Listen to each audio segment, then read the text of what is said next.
Good morning, good afternoon, good evening. This is Carla from Rehan Alawawa's World of Connections.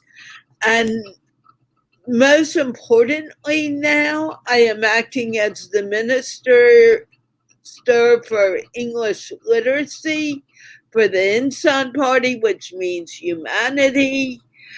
And we are going to be speaking about how important it is to add the global language of English to the skills you have so you can speak to people all throughout the world. Having said that, I want to remind you that today I am talking to Abdur Rehman Khattack from Lahore, Pakistan, and he works for the British Council in Pakistan, in Lahore.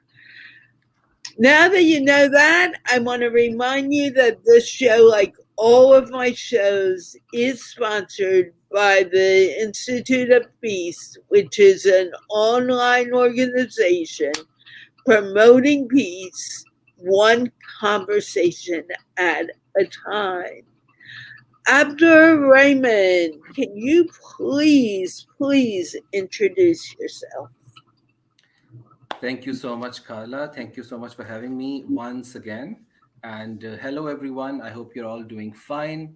Abdur Rehman Khattack. I've been working as a teacher trainer, as and as a training consultant with the British Council. What we do is we train teachers. We develop courses for them, and these courses are on language, leadership, uh, cl- pedagogical skills, and other soft skills like interpersonal skills, confidence building, etc. But mainly, we do courses on language for teachers. I've been working as a teacher trainer for the last 10 years now. And I started as a teacher, and now I work as a teacher trainer and training consultant. I develop training material, and I deliver face to face and online trainings for teachers, trainers, and education managers. Now that you said that, can we go a little more deeply into what you do for teachers? And first of all, tell me, why is it important for English to be added as a skill, not only for the teachers, but for the students and people in Pakistan? Hmm. It's a very good question. So, English is increasingly becoming important for us, for everybody around the world, because it become the global lingua franca. It's a language that people from different nations can use as a bridge language. So, whether it is education, of trade, or international relations, we need a language that can connect us with nations around the world. And English has been doing that. And nations that have adopted English, they have progressed, more than the nations that have, failed to adopt English as a second language or as a foreign language.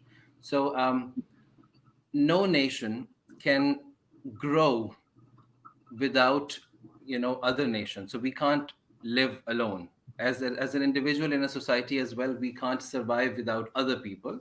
So in the same way, if we have to grow as a nation, as a country, we can't do that without the help and support and relationships with other nations. So language will play an important role. And English, and I would say that Pakistan is a very English friendly country, which means that English is available everywhere. And and of course, if you know English and you have other skills as well, English will help you um, earn more money. It will help you have better relations with people around the world. It will help you sell whatever product or service you have to not only people in Pakistan but people across the globe. So learning a new language, especially a language which is spoken widely spoken around the world, can help you immensely in whatever you're doing, whether you're a teacher or you're you're a lawyer or an engineer or a doctor, knowing English or being able to speak English can help you enormously. Okay. In Let me ask you about the training because I'm very concerned about this. People come to my show, even the little kids come to the show, and they tell me, I cannot speak English, but I can read and write it. How I think it's really important for children to be also speaking it. Is that part of the training that you give to teachers at all? Because I keep Okay. on hearing the opposite, so I'm really concerned about this one factor. Hmm. Yeah, interesting point. Okay, so a little background. English has been, it's been there in the a part of the syllabus, a part of the curriculum, since forever. But it's been taught in a different way. So when I went to public schools. All my schooling is from government schools, and English was a part of the curriculum. But it was taught through grammar translation method, which was like everything was being translated, and it was not being practiced in the class. It means that we were not doing listening and speaking exercises in the class, and we were doing lots of learning by heart. We were cramming the material, we were writing it down, and we were doing lots of tenses. And as a result, most of the people in non-native speaking countries, people who learn English as a second language, they are very good at reading and writing. They can comprehend the material, that they can read and understand, and they're also able to write down, in English, because that's what the assessment is based on. So they only check our reading and writing skills, comprehension skills. But the listening and speaking is never assessed, was never assessed. So let me tell you, a good news is that we have a new curriculum in practice now. And in that new curriculum, we have taken care of the listening and speaking skills as well. But let me tell the listeners that it's not everywhere. In some of the schools, this thing has been taken care of, and some good educational institutes, some leading private educational institutes, they understand, and they have done it before as well, so it's not a new thing for them. So they do practice listening and speaking through curricular and co-curricular activities, and that's why their students, they have better grip on listening and speaking. So like you said, most of the participants, they say that they're very good at writing, but they're not good at speaking. So it's not their fault. The natural order of learning a language is like we all learn our first language. So my mother tongue, my first language is Pashto.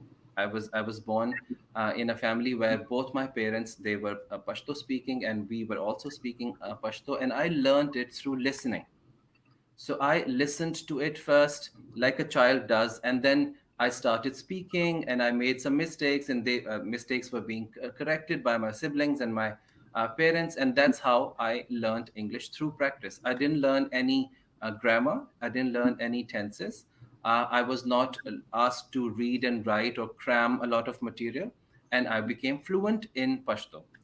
And that's the exact same way you can learn any other language. So I believe you don't even have to be a literate person or a highly qualified person to be speaking English. If you create an environment where you're absorbing, you're listening to a lot of English content, and then you try and speak uh, in the environment, because listening leads to speaking automatically and naturally. So automatically you will start speaking English. So that's the order. You should first be listening, and then speaking, and then should reading should be introduced, and then writing. But we ignored completely listening and speaking for many many years. That's why we were able to produce people who were very good at writing, but they were not very good at speaking. Even people who were teaching English, or people who had a master's degree in English, even they were not um, uh, very good, very fluent in English. So that's why, because schools are not practicing listening and speaking a lot, and that's why students don't feel comfortable speaking English. Now, I want to point out it's not only in Pakistan that issue Yeah. has grown out of proportion. Because when you think, when you're a baby, yeah, you learn because you hear the words and you make mistakes and you begin speaking. When you learn any language, I remember when I was a kid in high school and I was learning French. We had the labs and we went and we listened in with earphones to the language and we learned to speak that way. So it's really important. Is that going to be introduced in Pakistan that the kids will be actually listening and speaking and kind of, I don't want to say forced, but made to speak? Yes. So English as a language. So I've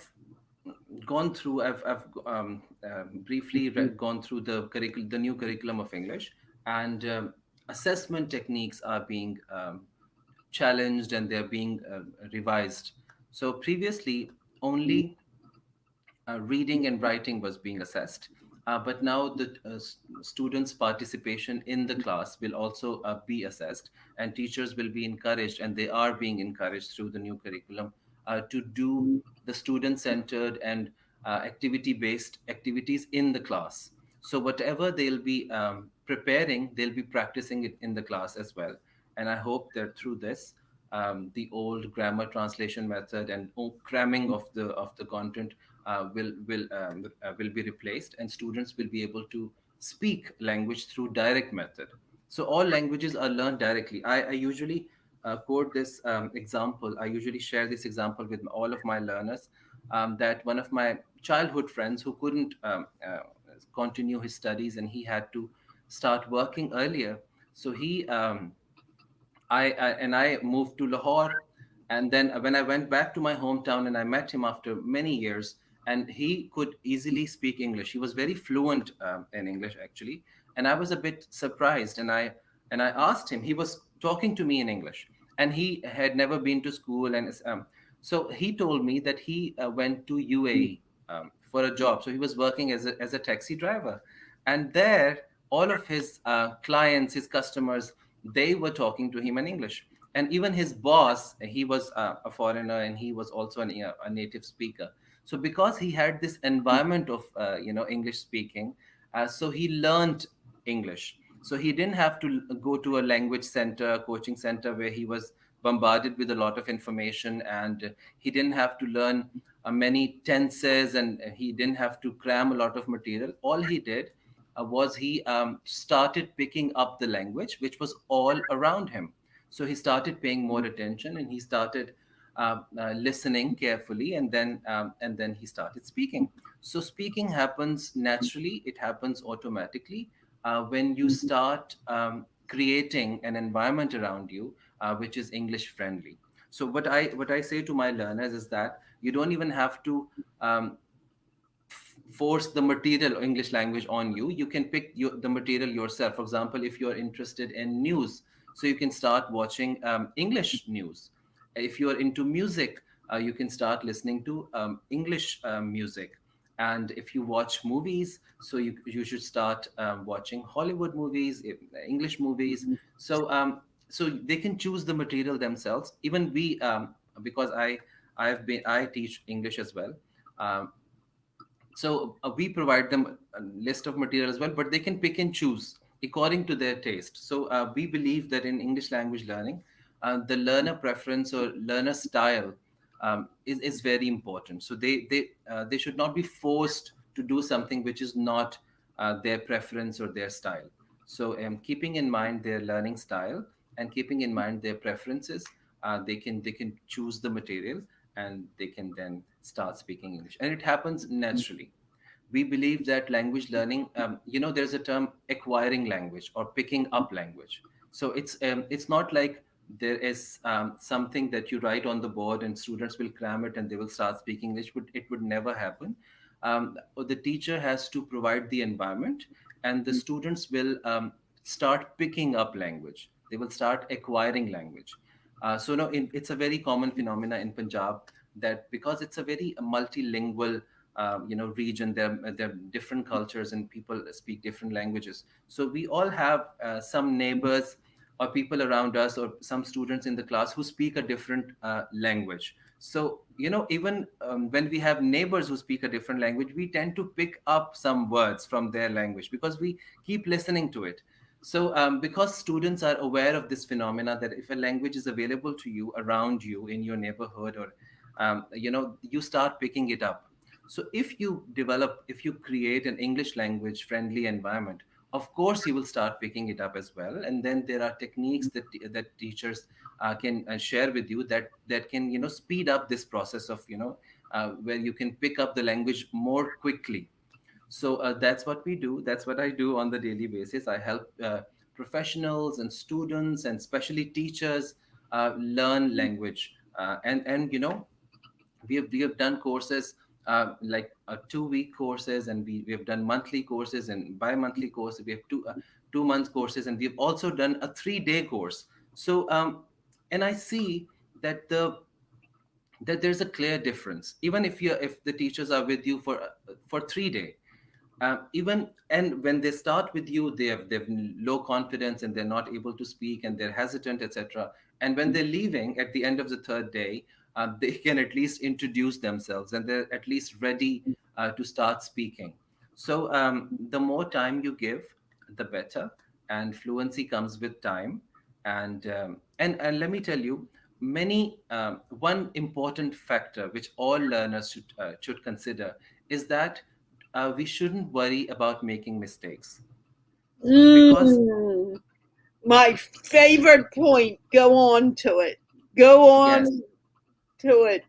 Yay. Okay, thank you. Okay, so because they're so worried about mispronouncing a word or saying something wrong, and they've been maybe they've been mocked before in the past, or maybe they know that if they continue speaking, something will go wrong and they'll be judged, and they'll be mocked. So what I tell them is, first you have to focus on fluency, and fluency comes with practice. And do not worry about making mistakes. In fact, the more mistakes you make, the better. Why? Because your teacher is taking the mental note, or keeping in a record your mistakes, and maybe later, indirectly, he will tell you, or in some ways, to correct these mistakes. So first, as teachers, we have to create a judgment-free, safe environment where students Absolutely. do not have to worry about making mistakes, where they can just practice, where they can be themselves, and they can talk about topics that interest them. Where they can talk about with people that they like. It's very important that the group should be somehow homogeneous, or a group where people are comfortable with each other. So there should be like lots of icebreakers and activities so that they are comfortable sharing. A lot of the time, it happens that a new participant or a student who is not very comfortable in the group will not share a lot. But as soon as you do some activities, and as soon as you make sure that they are comfortable with each other, their confidence level goes up. So, as teachers, there are many, many things, many factors that we have to consider, so that we can create an environment where our students are, ready to share, ready to speak, and ready to absorb the language that we are providing them. That's my most favorite point that I say on my shows every day. In fact, I am starting now telling people everything is right about you, which we sort of talked about in the beginning before we went on air. But also, you need to make mistakes in order to grow. And Absolutely. everyone needs to make mistakes. And Atif Ali is going great, superb, nice, fascinating. And I wanted you to know that because your point is so important. What is another point that you keep in mind when you are teaching English? Because it isn't your native tongue. So it is scary. You mean I need to speak in English? I can do it in Urdu. Go ahead. You're doing beautifully. Thank you. All right, so there are so many things, of course, that we have to keep in mind. So we talked about making mistakes, and now let me share with you some techniques that new learners or people who want to be fluent in English they can keep in mind. So they should make a timetable. It's very important to practice the language as well. So I know lots of people who know a new word, but they never use it. So learning a new word is going to be useless because soon you're going to forget it. So what I tell my learners is that any time you learn a new phrase or a word that you might have read in a magazine or a newspaper, or a word that you might have heard your favorite actor say in a film, you should write it down. So make a phrase book.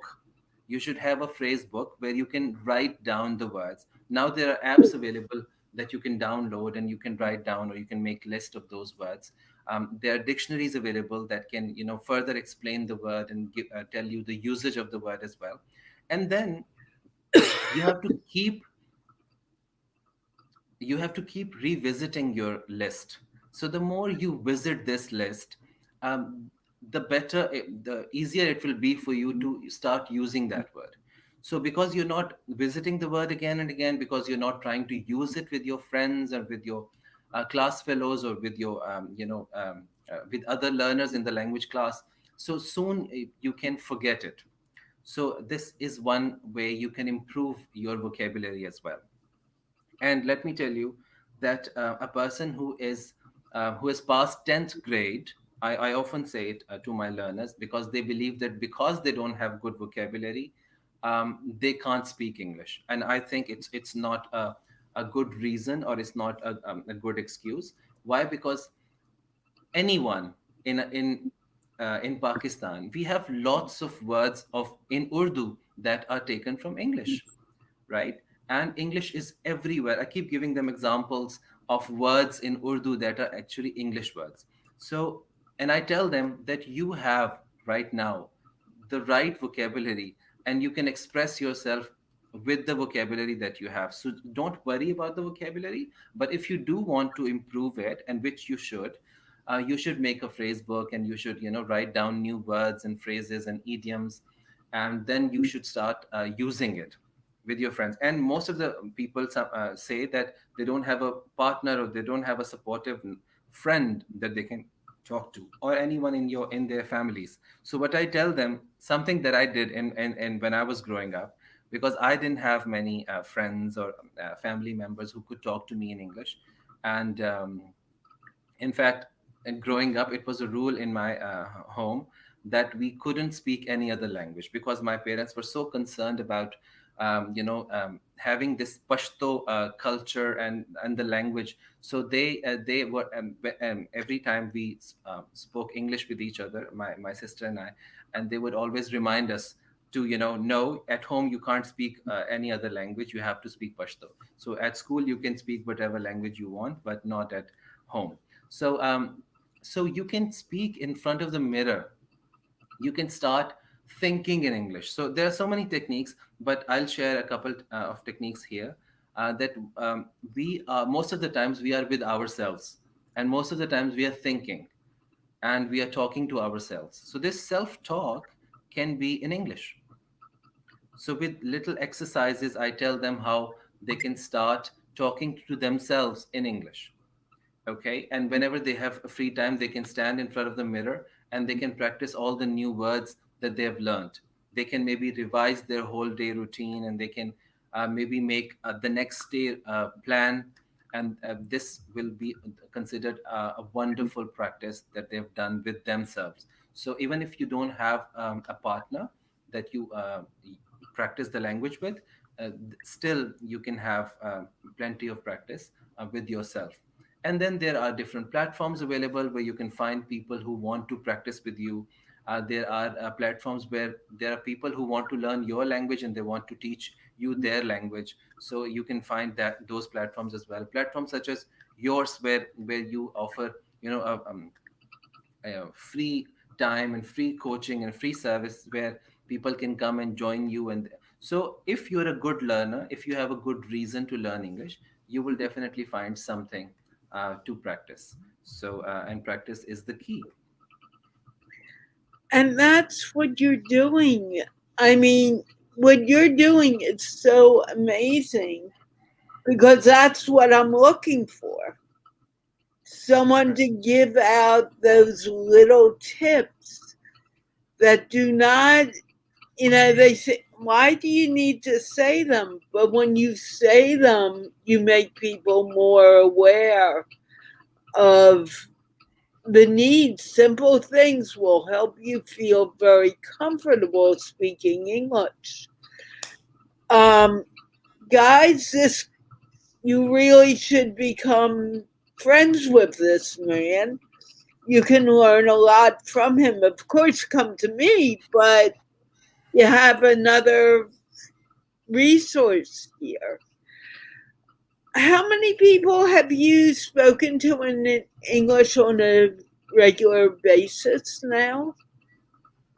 Okay, so I've taught and trained thousands of people. I mean, I don't have any record, but you can imagine that there are many courses and many batches of people who keep coming. And because I'm associated with the government teacher training organization as well, and I'm working with the British Council as well. So and these two big leading organizations, their sole job is to enable teachers to have not only other skills but also the language skills. So um, it's like I can't even guess what the number is, but it's in thousands. So I have Mm. trained, yes, thousands of students, teachers, professionals, and I've helped them become better at what they do, and I've helped them become better at communication skills, which doesn't only include the English language skills, but also how they can be more expressive and other related skills like confidence and how to negotiate, etc. Email writing and so many other related language related skills. So yeah, so in thousands. It's amazing. I am very impressed. What do you do when you're talking to someone and they say it in Urdu instead of you need to do it in English right now? How do you handle that? Okay, that's a good point. So we have been taught, we have been trained to grade our language. Grading the language means that when you're speaking to a young child with very low vocabulary, of course, you have to grade your language and you have to bring it down to his level so that he can understand it. And when you're speaking to a professional, of course, you have to keep in mind his level and then you have to use your language accordingly. So we call it appropriacy. So you should be language appropriate. So first you need to be fluent, and then you need to be accurate, and then you need to be appropriate. Of course, I give this examples to my learners. I give this example to my learners that if you have to invite someone for a cup of tea and you're inviting your friend, of course you'll be using a different set of words. And if you're inviting your boss, you'll be inviting him differently. So instead of translating, I will stick to English, but I will change my words. I will try and grade my language to his level, and I'll make sure that he understands it. So I'll share this very funny incident as well. So we were training these teachers, and one of the and we were enabling them to teach students in an English friendly environment. And some of the teachers, they believed that it was impossible, that we can't teach these students in English because they don't have a background and they come from these families. So they had many reasons. So what I did was I took this group of teachers and I to a real classroom with the permission of the teacher, and I gave the students a model lesson completely in English. I didn't even use a single word of Urdu, and it was like a primary level class, and students were able to understand every word because I was using the gestures, I was using my body language, and I was trying to make it easier for them, but I was not translating. And the teachers who were observing me, my trainees, they were amazed. So I showed them that language teaching, if you are taking in keeping in consideration the level of the learners and their interest, etc., is not impossible. It's something, human beings are born with the ability to learn new languages. In fact, science has proven that anyone, a healthy adult, can learn 7 languages. So why should we limit our ability? And why? I believe everyone should be multilingual. We should learn many languages, especially English, because it can help us connect with the people around the world, and it can make our life easier in so many ways. So yes, You are amazing. thank you. I am So I so proud to be able to speak with you and to have you on the conference. You, thank you. I'm so looking forward to the conference. you showed me today. Now, the one thing that I want to say to you is ask you, do you have any words of wisdom? Because we are over the 30-minute mark, which I told you we would not be over. So, what words of wisdom do you want to leave people with before we close this Oh out? my God. Words of wisdom, all right. I don't think I'm a very wise person, but thank you if you think that I can share. Okay, so well, not words of wisdom, but something Can that I I've say learned. something to you for a moment? You just said, I don't think I'm a very wise person. That's in your mind. Okay, I It's am wise. Thank you. I nowhere. take my words back. Please take those words back and don't say them to yourself. All right. Okay, so Because when you yeah. say those words, you're making them become your reality.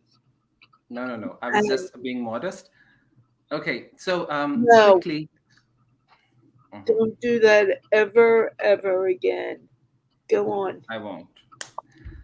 Okay, so s- to all the learners, especially all the young people of Pakistan and across the world, you don't have to compare yourself with other people. Be better than yourself. For example, if you, especially to Wow. language learners, so if you can speak like, if you're at 1, try and get to 2. All right, and then when you reach 2, try to reach 3. So be better than yourself. I mean, try to be a better version of yourself, and never compare yourself. You're born with unique abilities and unique talents.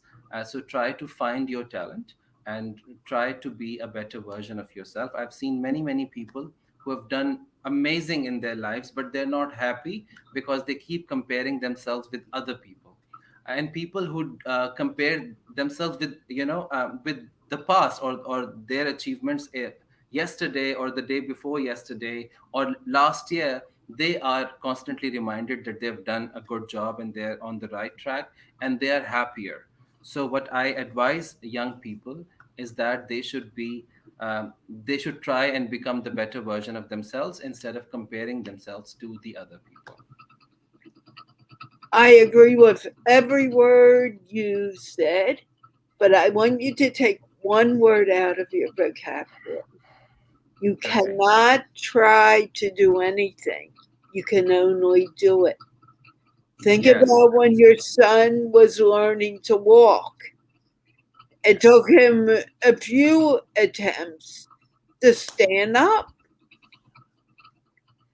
Was he trying to stand up or was he doing his best? Hmm. He was doing his best. Right. And everything you do, you are doing your best. When you add try into it, that's like a half baked thing. You want to always be doing. not Yes. trying. Thank you. Thank you for that. Just like today, you were kind of nervous about today when we began. But how did you do when you began doing? Well, I wasn't nervous. I had actually forgotten about it, and I was. But thank you for encouragement, and of course, and we did it. Right. Thank you for that. And you did beautifully. Thank you so much. And I want to thank you and our audience because they've been making all kinds of comments, great comments. They love you Thank you. for watching. And I want to thank Abdur Rehman for being here tonight because I learned something too. And we all learn from each other. And Yes. I want to remind everyone because we have come to the end, we are over the time that I told Abdur Rehman we would be finished. So I want to tell everyone please come to the conference, watch it it'll be on different pages, but mainly the Insan conference page on Sunday and Monday, the 8th and 9th of August. And even more importantly, this man will be there on Monday if you want to come and hear what he has to say. And no one needs to talk like natives. You only need to talk like yourself. With that, I want to remind everyone that the Institute of Peace has been sponsoring these talks. It's wonderful. And we are going to wave goodbye because this man needs to get some rest. And we are going off air. Can you wave goodbye with me? And Bye. we Bye, are everyone. going off